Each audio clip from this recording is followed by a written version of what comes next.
Storyboard, we are speaking to Shailesh Chandra, MD Tata Motor Passenger Vehicles and Tata Passenger Electric Mobility, steering the company through one of the most disruptive periods in the auto industry with the advent of EVs. We are talking to Karan Shroff, partner CMO, Unacademy, about the expansion plans and the impact of the unlock on online education. And we have Naveen Khemka, CEO South Asia Mediacom, weighing in on the current media trends and the upcoming IPL media rights battle.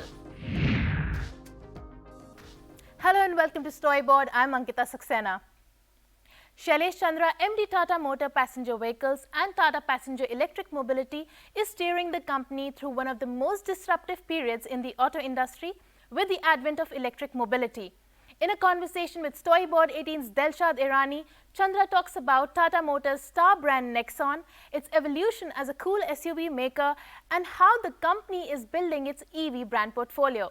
Let's take a look at the excerpts from this conversation. You can watch the full conversation on Money Control and Forbes India. Hi Shailesh, welcome to Storyboard 18. Thank you, Dilshad. It's great to have you on the show because, there's a lot to talk about, a lot happening at Tata Motors. And let's just dive in by talking about the star brand in the portfolio, Nexon. Can you tell me a little bit about what the product strategies, the brand strategies, the marketing strategies that are propelling the brand's growth? Can we talk a little bit about that and where the brand fits into your scheme of things going forward?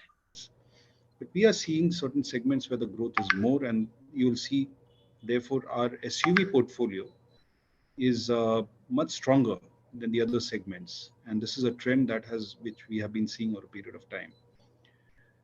We are also observing very closely the consumer sentiments and values, how it is changing, and consumers in general are different than what they were earlier in the country. And therefore, we are trying to align our portfolio, our brand pillars, aligning to how the consumer choices are also changing.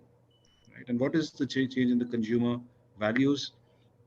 It's primarily that the customers, earlier used to be looking for very practical, rational products, right? Movement from point A to point B, focusing on fuel efficiency, and just doing the functional work for them.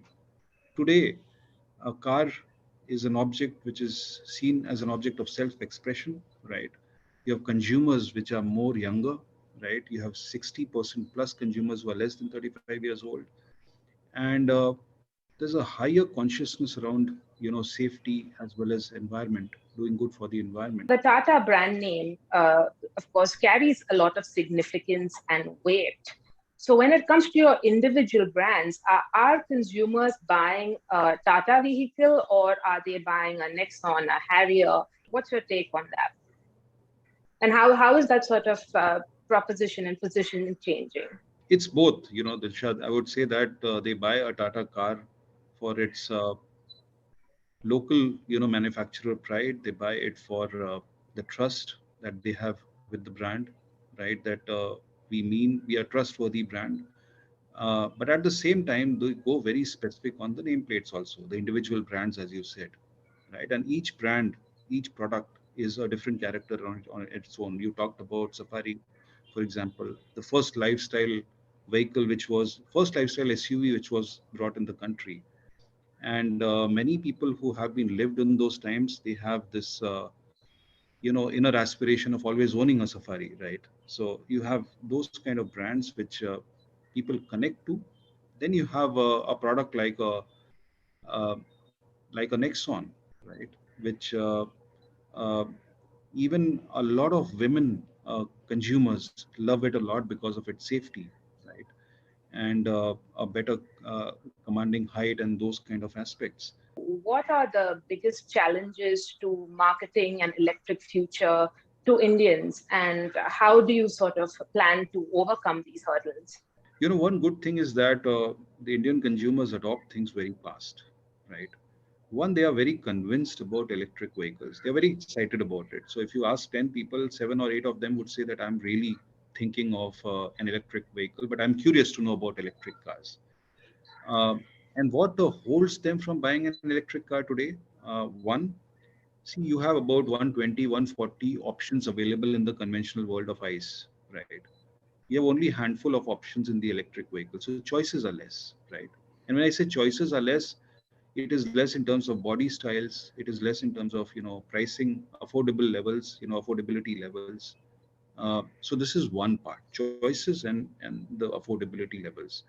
And second aspect is a lot of myths, and not always myth, I would say, but certain bottlenecks in terms of charging infra, where they will charge the car, for example. They always feel that, oh, I go to a station to, a petrol station or a CNG station to fill my car, refuel my car. I don't see any charging station. But there's lack of awareness that actually, based on all the 15,000 cars that we have sold in the EV space, 96% of the time people charge at home. So the awareness of people that cars can be actually charged at their home, and similar to like people charge their mobile phones overnight, this car can be also charged overnight, is not there. So this awareness also needs to be created, and it's not that stressful. Where people, I always say that charging infra issue is an overstated issue, um, and within the city you actually don't need public charging infra. Uh, but on highways, this is one challenge. On highways, you need more chargers. What are the reasons for, say, EVs doing better in the south versus some of the other regions? Again, because see, if you really see the natural cohorts for EVs, and we had identified 3, 4 of them. The first one was a customer who's very fitness inclined, right? And typically, you would see these people also care a lot for the nature, right? Then you have people coming from who are digital natives, right? Working in the digital and tech world, for example. And third one is what we used to call as uh, maintenance seekers, is what we used to term them as, who don't want hassle-free ownership experience. You don't have to go too many times to the workshop, and EVs allow you to do that, right? And the fourth one we used to say are those people who buy it to show themselves as a responsible citizen. These are customers who are very affluent, right? Possibly own a luxury car, but also want to be seen in green cars, right? So these are the 4 categories. If you just try to imagine all these kind of category people, and especially the digital world and tech people, more this population is in South. Well, thank you so much for your time, Shailesh. It was lovely chatting with you. Same here, Dilshad. It is time for us to slip into a short break. On the other side of the break, we have Karan Shroff, partner and CMO Unacademy, about their marketing and expansion plans for this year.